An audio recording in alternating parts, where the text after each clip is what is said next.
Shalom, Assalamualaikum warahmatullahi wabarakatuh. Perkenalkan, nama saya Stefania Lamengkong, NIM 2214201161, kelas A5 Keperawatan semester 1, mahasiswa Universitas Pembangunan Indonesia Manado. Pada kesempatan kali ini, saya akan membahas mengenai terobosan keperawatan di masa yang akan datang dan juga penerapan etik dan legal dalam keperawatan untuk memenuhi tugas ujian akhir semester dengan mata kuliah Konsep Dasar Keperawatan dengan dosen pengampu Nurse Afford Wongkar, Sarjana Keperawatan Magister Kesehatan. Adapun yang akan saya bahas yaitu yang pertama, definisi keperawatan, yang kedua keperawatan di masa yang akan datang, ketiga cara menyikapi dan bagaimana prospek perawat di masa yang akan datang. Yang pertama yaitu definisi keperawatan. Perawat adalah mereka yang memiliki kemampuan dan kewenangan melakukan tindakan keperawatan berdasarkan ilmu yang dimilikinya yang diperoleh melalui pendidikan keperawatan. Menurut Undang-Undang Kesehatan Nomor 23 1992. Menurut Effendi pada tahun 1995, perawat adalah pelayanan esensial yang diberikan oleh perawat terhadap individu, keluarga, dan masyarakat. Pelayanan yang diberikan adalah upaya mencapai derajat kesehatan semaksimal mungkin sesuai dengan potensi yang dimiliki dalam menjalankan kegiatan di bidang promotif, preventif, kuratif, dan rehabilitatif dengan menggunakan proses keperawatan. Proses keperawatan yaitu yang pertama pengkajian, kedua diagnosa, ketiga intervensi, keempat implementasi, kelima evaluasi, dan yang terakhir dokumentasi. Selanjutnya keperawatan di masa yang akan datang. Kemajuan ilmu pengetahuan teknologi di segala bidang, termasuk bidang kesehatan, peningkatan status ekonomi masyarakat, peningkatan perhatian terhadap pelaksanaan hak asasi manusia, kesadaran masyarakat akan kebutuhan kesehatan mengakibatkan masyarakat semakin sadar akan pentingnya hidup sehat dan melahirkan tuntunan akan pelayanan kesehatan yang berkualitas. Pergeseran akan fenomena tersebut telah mengubah sifat pelayanan keperawatan dari pelayanan vokasional yang hanya berdasarkan keterampilan belaka kepada pelayanan profesional yang berpijak pada penguasaan iptek keperawatan dan spesialisasi dalam pelayanan keperawatan.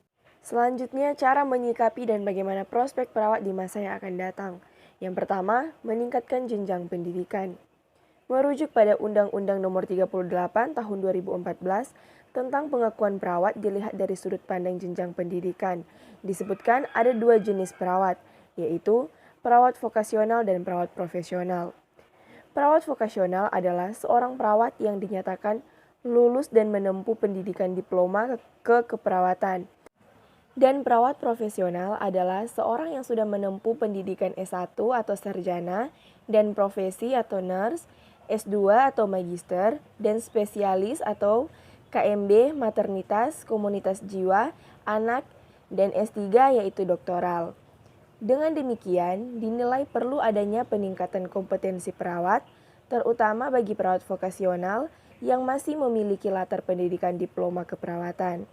Namun pun begitu, apabila secara formal, upaya ini masih memiliki kendala terkait dengan biaya dan institusi penyelenggara ahli jenjang yang masih belum merata di setiap daerah, maka kesadaran dan motivasi yang tinggi bagi perawat vokasional sangat diharapkan untuk terus meningkatkan kompetensinya melalui pendidikan keperawatan berkelanjutan seperti pelatihan workshop, seminar, dan lain-lain di bawah pengawasan organisasi profesi khususnya di bidang diklat.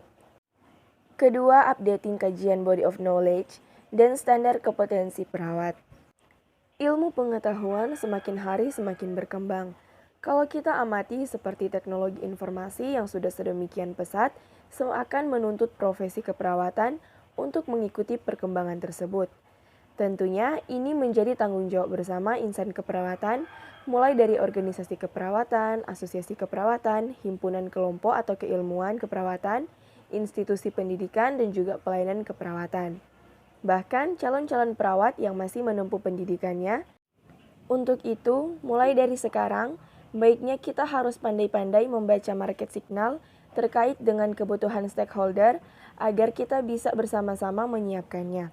Dengan demikian, kita sebagai bagian dari profesi kesehatan turut berkembang bersama dan tidak akan ketinggalan. Dan pada akhirnya, harapan akan meningkatnya derajat kesehatan masyarakat akan dapat tercapai. Pun pengakuan masyarakat terhadap profesi keperawatan juga terwujud. Yang ketiga, praktik keperawatan dan standar asuhan keperawatan.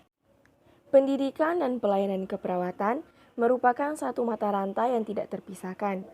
Pendidikan yang berkualitas dan pelayanan profesional akan dapat menghasilkan standar operasional prosedur yang digunakan sebagai indikator standar asuhan keperawatan. Permasalahannya adalah masih sangatlah beragam SOP di tatanan pelayanan keperawatan di Indonesia. Tentu hal ini tidak terlepas dari banyaknya faktor-faktor yang mempengaruhi terjadinya kondisi ini. Sekali lagi, bahwa pelaksanaan pelayanan asuhan keperawatan yang berkualitas merupakan tanggung jawab kita bersama. Kita bersyukur bahwa kita sudah memiliki payung hukum, yakni Undang-Undang Keperawatan, dan beberapa peraturan perundangan pendukung lainnya. Namun, perjalanan pelayanan keperawatan masihlah panjang, karena perlu penataan yang benar dan sungguh-sungguh agar tidak merugikan semua pihak. Yang keempat yaitu prospek dan peluang kerja perawat. Sudah menjadi rahasia umum bahwa sampai saat ini masih terjadi ketimpangan dan kesenjangan antara supply demand pelawat-perawat. Banyaknya institusi pendidikan yang akan menghasilkan lulusan keperawatan belumlah sepenuhnya dapat terserap dan tersebar di pelayanan kesehatan. Maka dari itu, perlunya suatu terobosan terkait dengan tempat bekerja bagi lulusan perawat yang belum terserap. Apakah itu? Bekerja di luar negeri? Ya, karena di beberapa negara kebutuhan akan perawat masih cukup menjanjikan. Bagaimana mewujudkannya? Yang pertama, meningkatkan kompetensi, mengingat organisasi profesi di luar negeri pun menuntut kita sebagai perawat mampu memenuhi dan memberikan pelayanan keperawatan sesuai yang diharapkan. Kedua, peningkatan kemampuan berbahasa asing. Ini sudah menjadi keharusan bagi perawat yang akan bekerja di luar negeri. Prinsip dan moral etika. Pertama, pemakaian kata etik dapat dipakai untuk yang sifatnya umum atau secara konseptual dan prinsipil. Kata yang tepat adalah menjadi dasar atau pedoman berlaku yang baik untuk diikuti. Untuk itu, wilayah etika adalah yang sepantasnya dilakukan. Kedua, adapun pemakaian kata moral dipakai untuk lebih khusus atau spesifik atau dipraktikkan sehari-hari. Ketiga, prinsip-prinsip moral dilema etik harus dipahami dan dijadikan referensi oleh seorang perawat sebelum dan saat melaksanakan pekerjaan. Menurut Beckham dan Childers, Fowler 1989, ada beberapa prinsip moral etik yang dipahami, yaitu primer dan sekunder. Prinsip-prinsip moral dilema etik sekunder disebabkan prinsip-prinsip yang dilapangkan sering muncul dan sering diterapkan oleh perawat. Adapun prinsip-prinsip moral dilema etik sekunder disebabkan prinsip-prinsip moral yang kurang sering muncul dalam kasus-kasus moral etik di ruangan. Akan tetapi, kadar pentingnya juga sama dengan moral etik primer. Kelima, prinsip-prinsip moral etik primer terdiri dari autonomi, malfeasance, dan non-malfeasance, beneficence, dan justice. Sedangkan prinsip-prinsip moral dilema etik dari sekunder antara lain fidelity, veracity, dan confidentiality.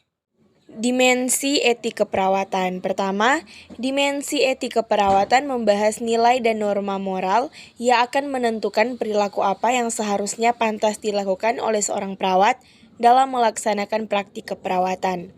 Kedua, etik keperawatan agak berbeda dari satu negara dengan negara yang lain karena budaya dan adat serta pedoman nilai yang dianut berbeda. Pengertian kode etik keperawatan. Pertama, kode etik keperawatan merupakan aturan yang berlaku untuk seorang perawat dalam melaksanakan tugas atau fungsi perawat. Kedua, kode etik keperawatan adalah kode etik perawat nasional Indonesia yang mewajibkan seorang perawat berpegang teguh terhadap kode etik sehingga kejadian pelanggaran etik dapat dihindari.